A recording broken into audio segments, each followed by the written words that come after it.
Okay, so warm welcome. We've already done our welcomes as a group here on Zoom, but for the sake of the recording, a welcome to everyone tuning in as well. I have my cup of tea. I'm in Perth with a good friend. We were just speaking about the topic of compassion and discussing why that sometimes we can feel a lot of compassion for people in other places, especially places where there are maybe wars, people suffering very heavily from all kinds of, environmental causes, which includes all of us. I'm sure we all have a lot of concern and sometimes despair and a feeling of helplessness around the climate crisis that's taking hold of the whole world, and of course, so far it's affecting the poorer countries, perhaps more so due to infrastructures or, wealth and other things that are there. But basically, we're all experiencing the effects, and especially here in Perth, it's quite a big topic. I think this summer you had days, like 5 or more days of temperatures around 45 degrees. I mean, this is starting to become unlivable for people. The fuel prices are going up, many of us are really hard pressed to make ends meet. And, just the ongoing pandemic as well. It's very different over here because people, really the COVID is just starting to come into the country in great numbers. But they've already also been suffering from like the lockdowns for 2 years, and the impact on people's businesses and livelihoods. So just to point out that suffering is everywhere, and a large part of it is our feelings of helplessness, frustration, maybe fear.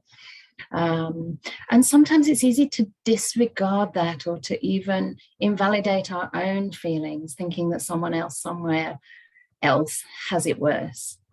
And so I wanted to make an invitation today to really bring in our own feelings into this practice and to meet them with kindness and to wish ourselves free from suffering, and to focus on that freedom from suffering. So the difference between compassion and sadness, or compassion that slides into sadness, can be that emphasis on the freedom from those feelings that are difficult, that bring us down, that can lead to, maybe empathetic distress, or that can lead to feelings of helplessness, feelings of despair. So with compassion, it is a Brahma Vihara, just like metta practice. It is a divine abode, a divine abiding, a beautiful place to rest the mind. And it should uplift and expand and gladden the mind. And yet it's very much in touch with the noble truths. It's very much in touch with the truths of suffering, which are universal, universally experienced and slightly differently felt, to greater or lesser degrees in different ways by different people at different times. And throughout the course of a day, I don't know how many different kinds of suffering you experience. There may be physical sufferings due to certain illnesses or disabilities or inconveniences that you may have physically. They may be due to systemic causes, maybe systemic racism, sexism, etc., or just the general suffering of life. I mean, I know for myself, and there is a type of suffering that the Buddha says is a kind of, if there can be such a thing as a wholesome suffering, a suffering leading onward, can be the suffering of the spiritual path, the suffering of, really having that yearning for freedom, and yet being faced with the hindrances in our minds, the doubts that can come up from time to time, or, maybe repetitive habit patterns that come in. Perhaps they kind of hijack our meditation and stop it going deeper, or we have expectations of ourselves and of our practice. So all these things are a kind of suffering. But the Buddha actually said this kind of suffering is a kind of suffering of the spiritual path, a suffering based on the longing to be free. And that's something quite wholesome. Yet I think that still needs to be held kindly and with care.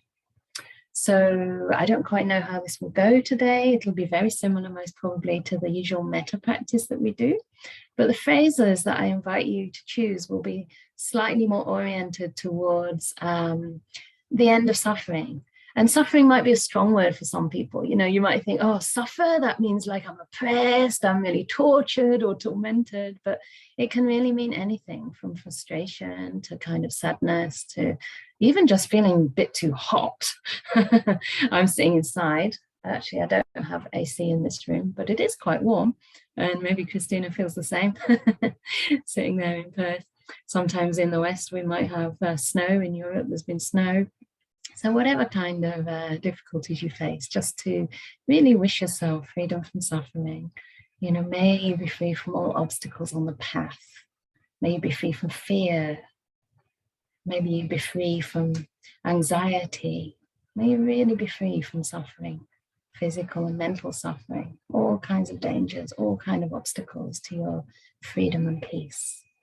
So the phrases will be different for each of us, and some people work better with visual aid, you know, imagining yourself or another being free from suffering, imagining yourself happy and at peace. Other people find it really helpful, myself included, to start with some basic suggestions to the mind, the phrases, the wishes, the well wishes to be free from all kinds of pain. Yeah. So they're not the meditation, they're not the actual compassion, but they are a kind of object for the mind to orient toward. And that can help to elicit or stimulate or point the mind towards the felt sense of compassion. And that will manifest differently in different people at different times. Yeah. You might also find, as we spread our compassion from ourselves to maybe a loved person or a more neutral person, we'll see how far we get with that, that the feelings of compassion change. They might become easier for some than others. So no judgment at all. Just have a look at what's happening for you and see if you can keep orienting your mind back again and again to those wishes of freedom from suffering. Okay. So please make yourself as much at ease as you possibly can, which may involve having one last sip of tea.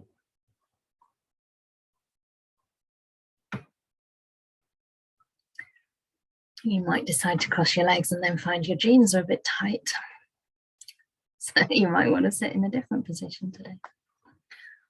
Or you might find when you lean back, it actually makes you feel sleepy rather than relaxed. You might want to bring a little bit more alertness into the spine. So just meet your body as if you're meeting your body for the very first time. Asking your body how it would feel most at ease.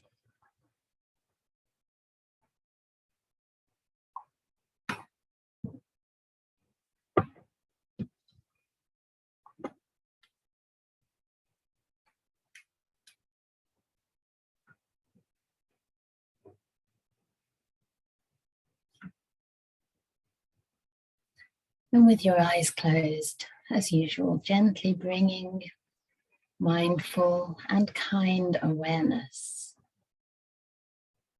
this magical kindfulness that Ajahn Brahm coined, or the word that he used to describe mindfulness and kindness working hand in hand. Bringing that to your body as you spread kindful awareness from head to toe.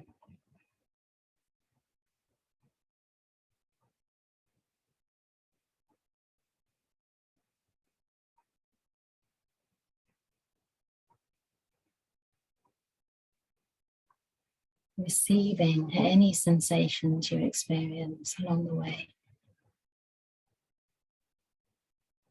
without looking for anything pleasant or unpleasant, anything special, or even any expectation that you'll experience sensations everywhere. Just whatever comes to your awareness right now, meet it with kindness and care.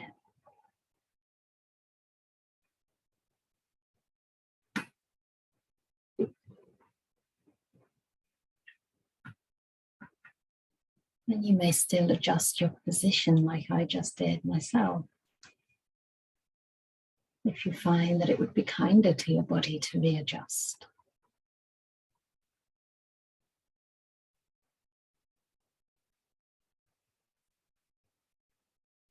Or perhaps taking a few slightly deeper breaths, enjoying the in-breath and relaxing with a slightly longer, deeper out-breath, helping everything settle down.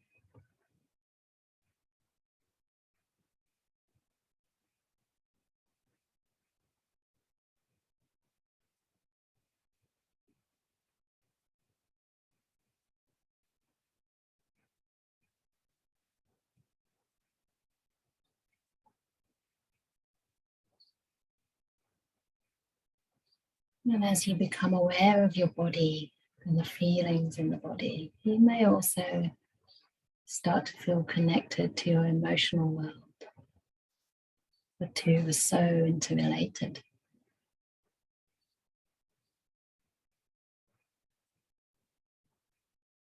Perhaps noticing any sickness in the body, or feeling a mental sense of your own fragility and vulnerability in this human form.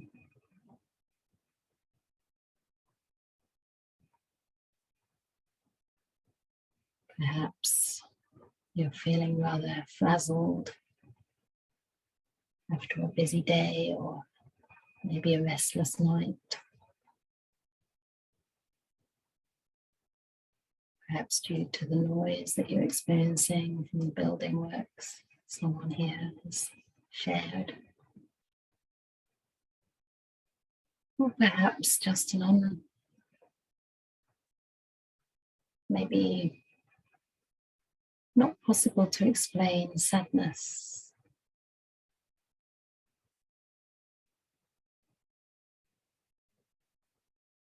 Maybe a sense of heaviness or despair.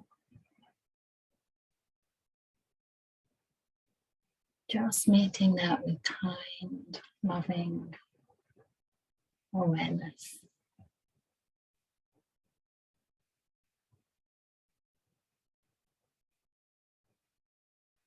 And offering yourself compassion, the wish for freedom from all kinds of suffering, both physical and emotional as well.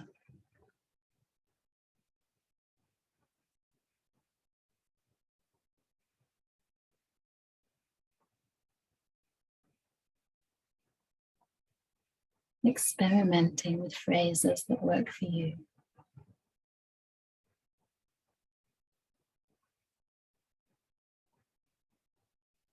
Repeating them inwardly and listening to the resonance of those phrases in your heart, your mind.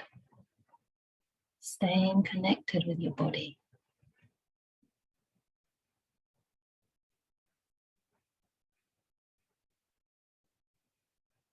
Not necessarily staying with anything that feels particularly uncomfortable, but also noticing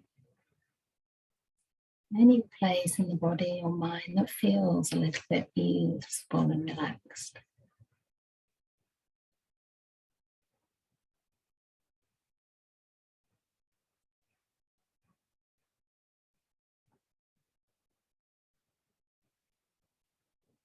May I be free from all suffering.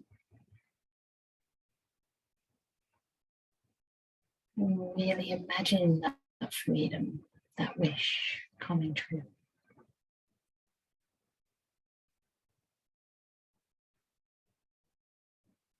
May I be free from worry and doubt.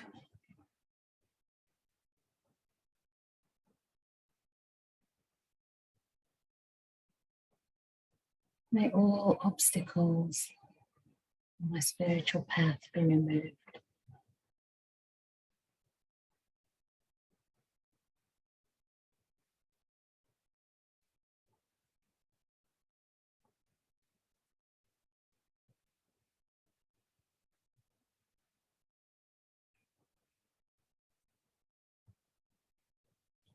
Just happy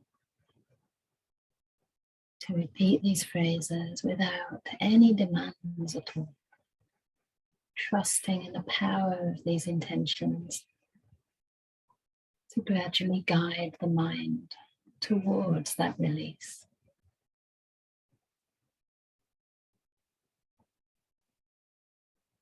Welcoming any sensations, any emotions that may arise. The way you'd welcome a child who is hurting inside.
And by wishing ourselves freedom from suffering, we're not wishing the suffering away,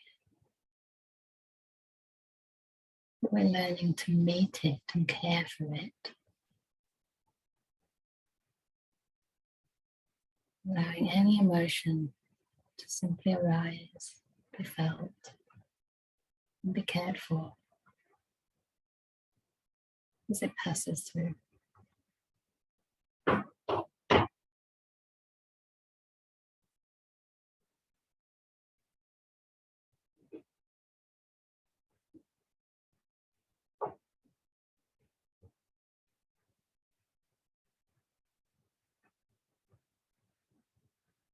If you need a little help with this, you may use the phrase such as, "May I meet this experience with kindness,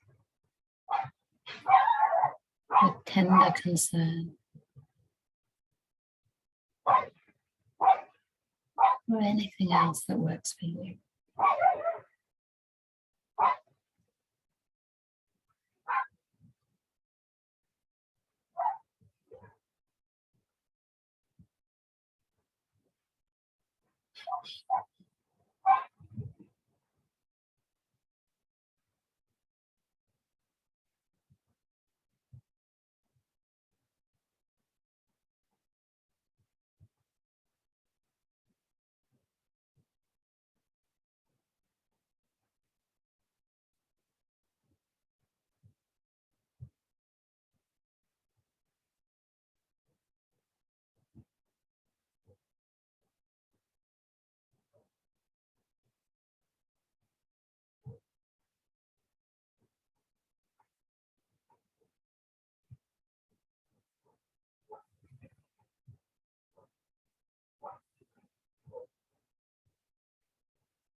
And without losing touch with your own body, maintaining this kind awareness towards yourself. If you wish, you can bring someone else into the field of compassion by imagining them sitting next to or in front of you. Someone you care for and whom you know has their own suffering, their own hardships to bear.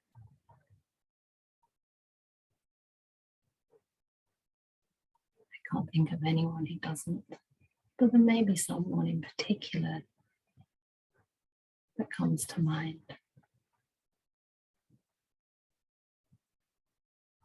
So bring them into this field of compassion,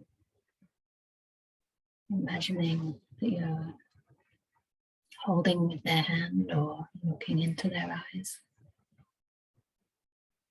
Perhaps just sitting by their side.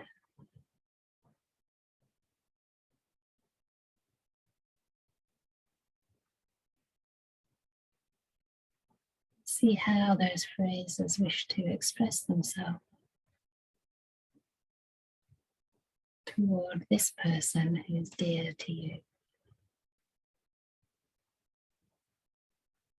Staying connected to your felt experience, embodied,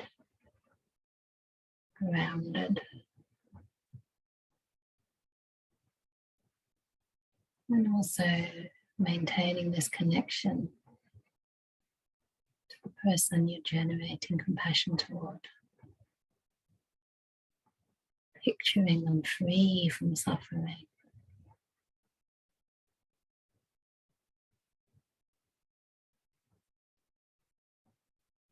Bringing that sense of possibility and of hope.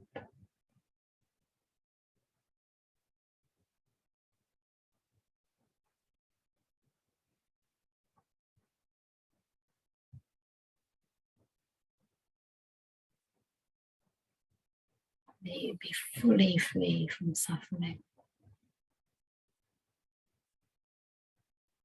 Completely at ease and at peace.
Enjoying the experience of sharing compassion without any demand at all.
If you wish, you can continue with the loved person or yourself. Or if you'd like to, we can try to bring to mind a person who we don't know very well at all. This is similar to the person we have neutral feelings towards when we practice love and kindness. But here we're recognizing not only this person's wish for happiness, but also that they too suffer in ways that perhaps are less known to us, but in ways that most likely we share.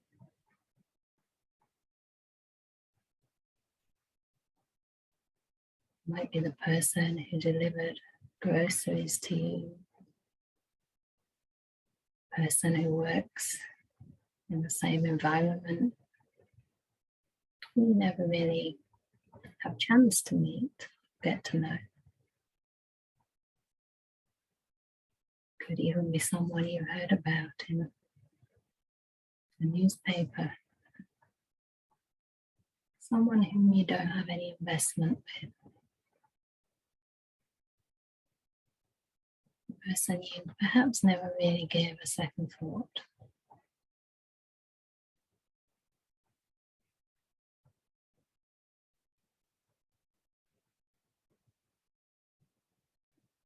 Connecting to this person's humanity, the fact that they suffer,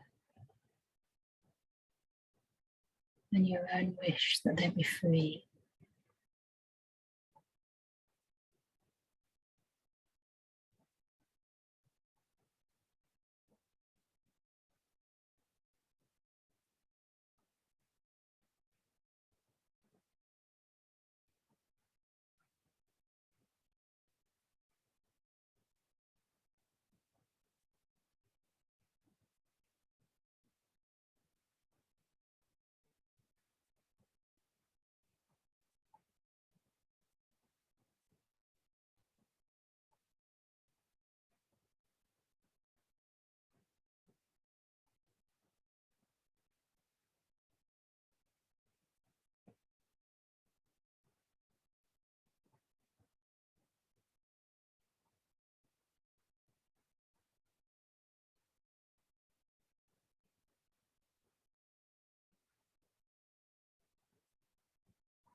And gently allowing the image or sense of this person to fade.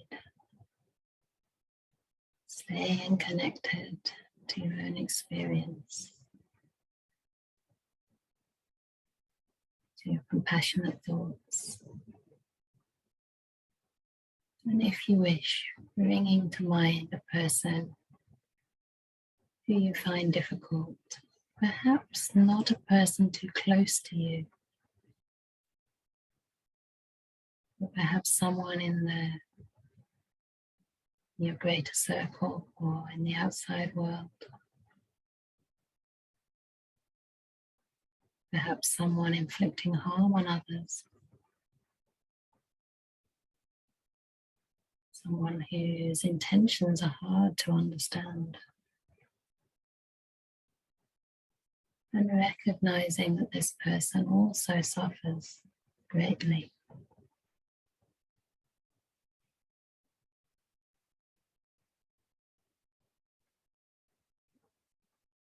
Finding those compassionate wishes that they be free.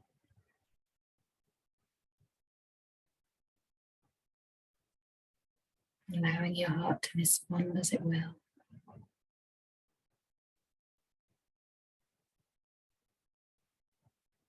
Without judgment, but with persistence. Again and again, wishing that even this disliked person, perhaps someone you regard as an enemy, be free from suffering.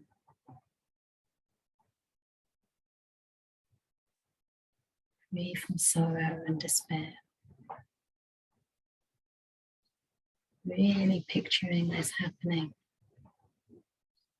as this person's suffering fades away and ceases.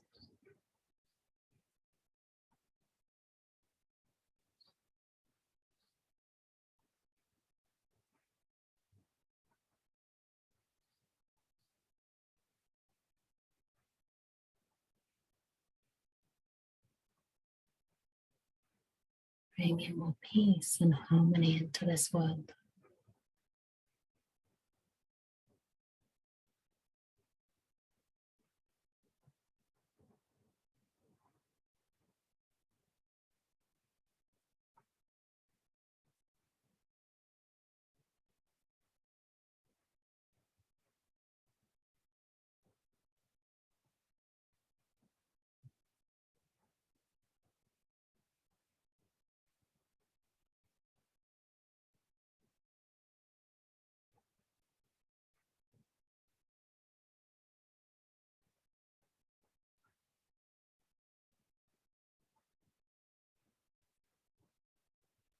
Knowing that if things get difficult, bringing compassion to the disliked person, you can always turn back to yourself.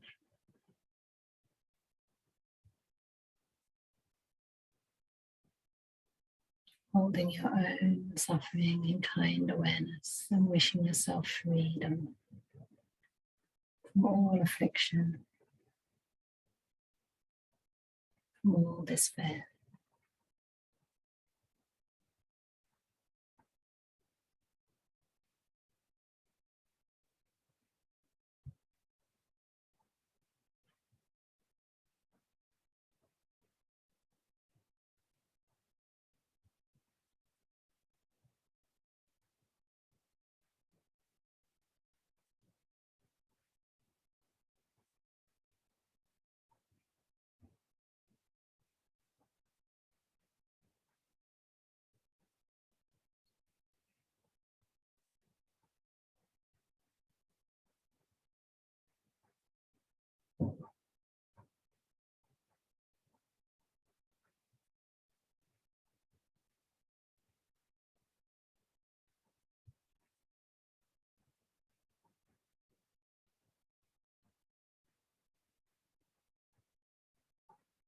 And now gently letting this perception fade away and bringing your awareness, allowing this compassion to grow and spread towards all the people in this room, this virtual Zoom Dhamma hall. People who may be dear to you, people you don't know that well at all. People who understand that they suffer and that sincerely wish to be free. May we all be free from all kinds of pain, physical and mental.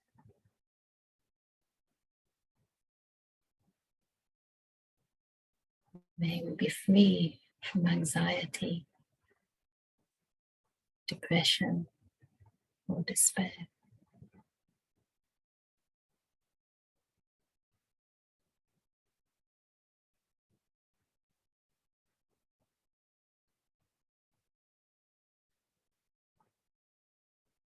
May we all continue walking on this path of Dhamma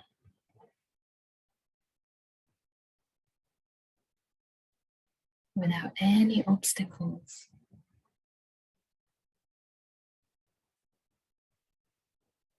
free from the hindrances of doubt, restlessness, sleepiness, ill will, and sense desire.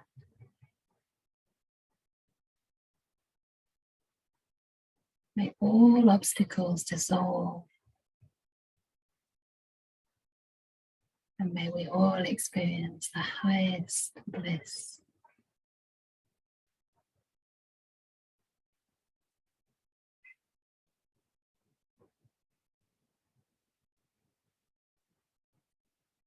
Supporting one another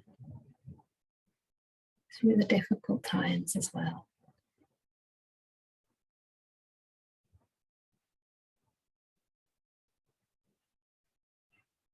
Rejoicing in one another's success.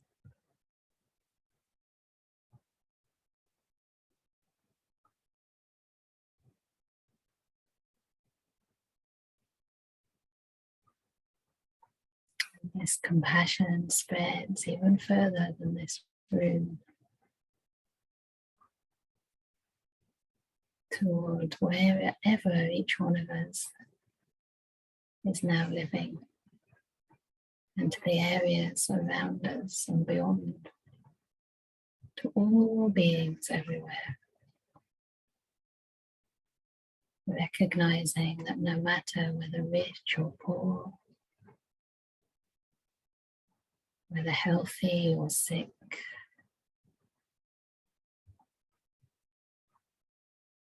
whether beings seem happy or are very obviously suffering, all of us experience difficulties, disappointments, and pain in life. So may all beings, all human beings, be free from suffering.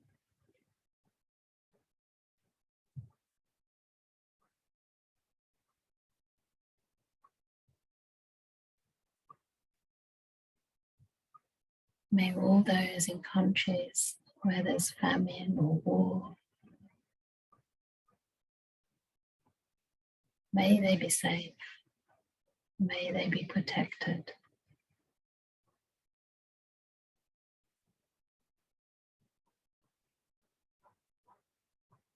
May they be well.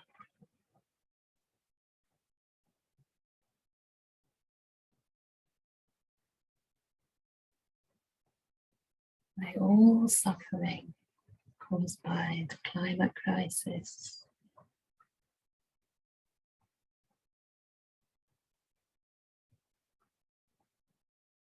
by leaders with evil intentions, by all kinds of oppression, whatever the cause, may all beings be free.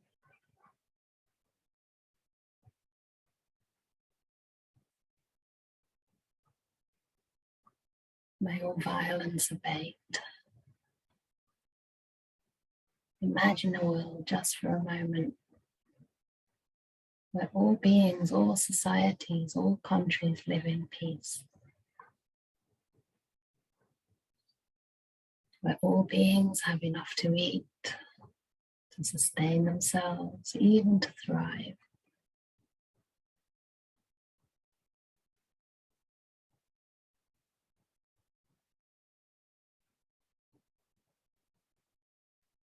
And may all beings come in contact with these wonderful, liberating teachings of the Dhamma, the universal teachings that apply to each and every one of us.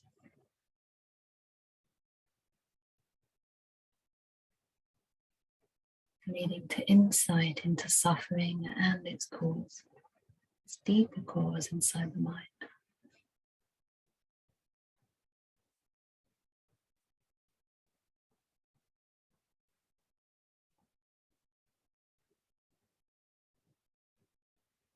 And our compassion extends also to all animals, insects, birds, creatures of the waters, of the seas, all beings everywhere, whether human or non-human, animal or deva, celestial beings. All beings who breathe, may they be free from oppression, free from suffering. May they live without fear.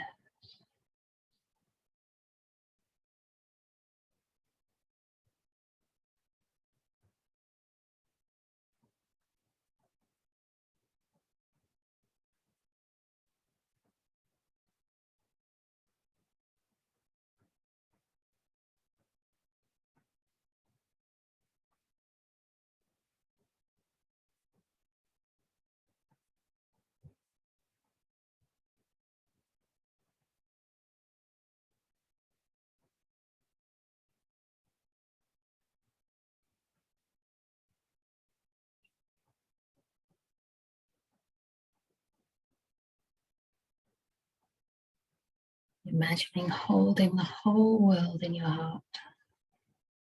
This beautiful blue and green globe that we call the planet Earth.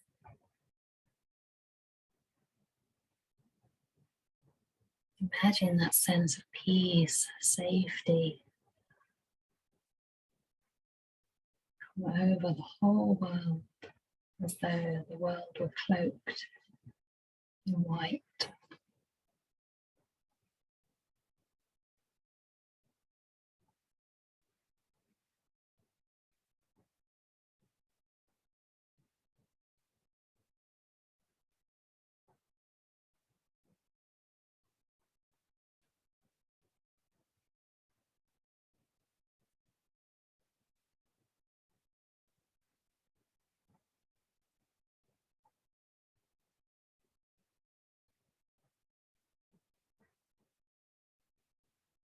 And gently staying also connected to your body,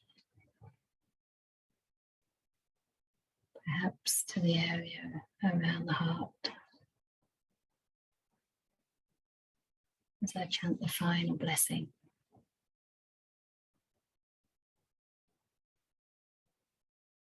Imagining this blessing like a healing balm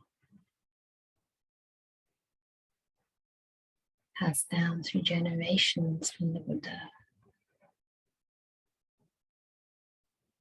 bringing peace and harmony to all.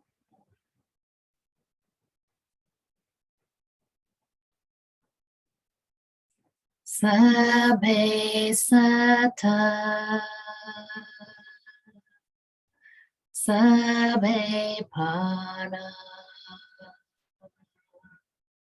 sabbe bhuta, sabbe pugala,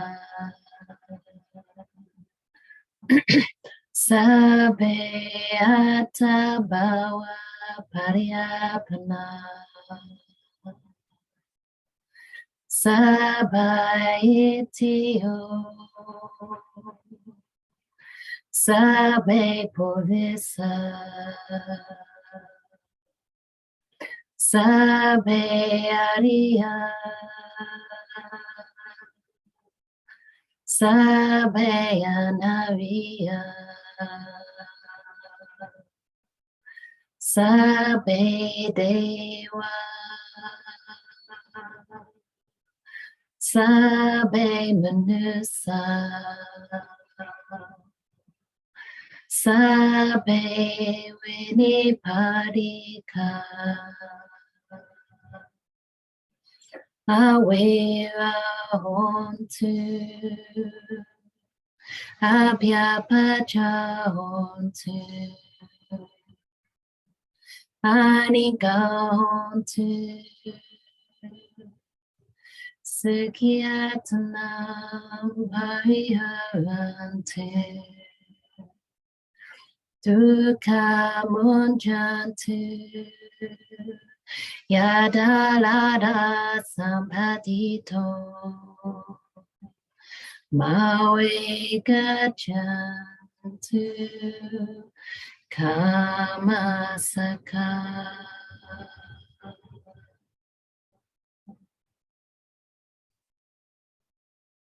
Sadhu, sadhu, sadhu.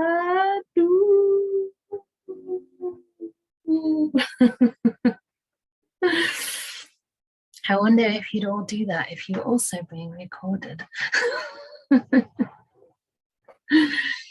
Very good. So that was like compassion in short.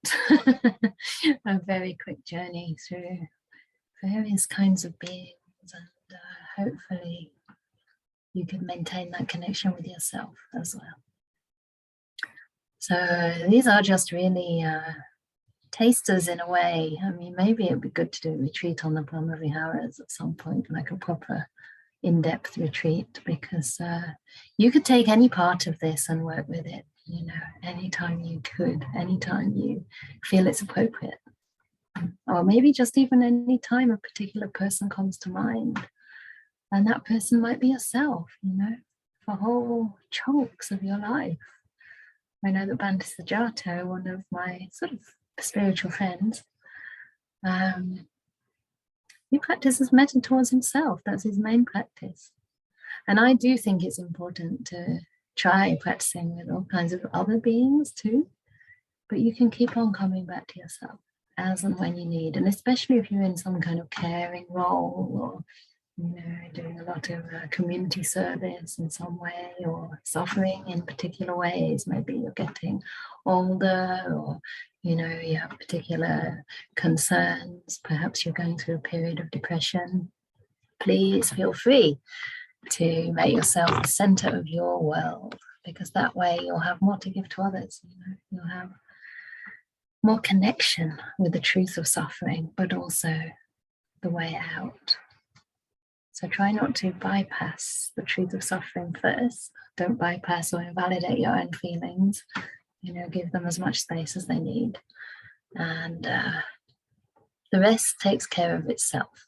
The Dhamma will take care. You know, it's all about the way we approach life and our own inner world. So never wish anything away.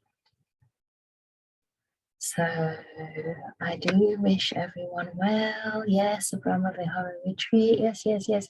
The only thing I would say is that I will draw a boundary when it comes to organizing my own retreats. I organize enough retreats for Ajahn Brahm and Ajahn Brahmali, and it's a huge job, and I'm not a retreat organizer. I am a monastic. So if we're going to have retreats led by me, it's up to others to fix a date, find the venue, propose it to me, etc., the way that I do for my teachers. So, but I think it's a wonderful thing that we could do in England, maybe, or anywhere else at all. There's a chance I'll do something in Norway next April, actually, with Ajahn Nito. He's another forest monk. He invited me. Yes, Rennie looks happy. So they invited me to co-teach, and that might be a good thing to do. But I would like to do one in England, because I think, you know, for our community to access it more easily. I did a metta retreat once in the barn, but it only has 12 places, and there was a waiting list of 50 people. Not because I think I'm very popular, but because that retreat centre is very well known. So they had this huge waiting list, and afterwards I thought that's kind of a shame. Yeah. So we could probably do something for 30, 40, 50 people. And yeah, John Walters just left a message, and I know that John knows a place because you use it for your retreats, right, John? Some Christian centre. Anyway, we can explore the idea next year. So I think that these practices are the heart of it, actually, because they're all about deepening our understanding of right intention, but also cultivating the wholesome states. And that will take you all the way through to, the right mindfulness, the right samadhi, and eventually right liberation that frees us once and for all. So I seem to have talked my way toward the end of this session. Kelly keeps on popping in a little message there to continue to support us if you can. You're definitely supporting the Sangha as a whole and Buddhism, the prospering of Buddhism in England and beyond. Most of you are not from England, actually, who are here today. So I find that wonderful. And if I could, I'd have a world without boundaries, but then I wouldn't be a popular politician. A world without borders. Yeah, borders ridiculous, aren't they? I don't like them very much. Bye, Hiranti. Anyone who has to go, please go. I actually have my best friend's wedding to attend online. It's happening like very soon, so I'm going to be off quite soon. But I'll just give chance in case there's any burning question or anything really practical that I could help somebody with. If anybody came just to say, feeling like they really just want to ask something, they really want to raise a particular concern, then now's your chance. We'll just have 5 more minutes if that's the case.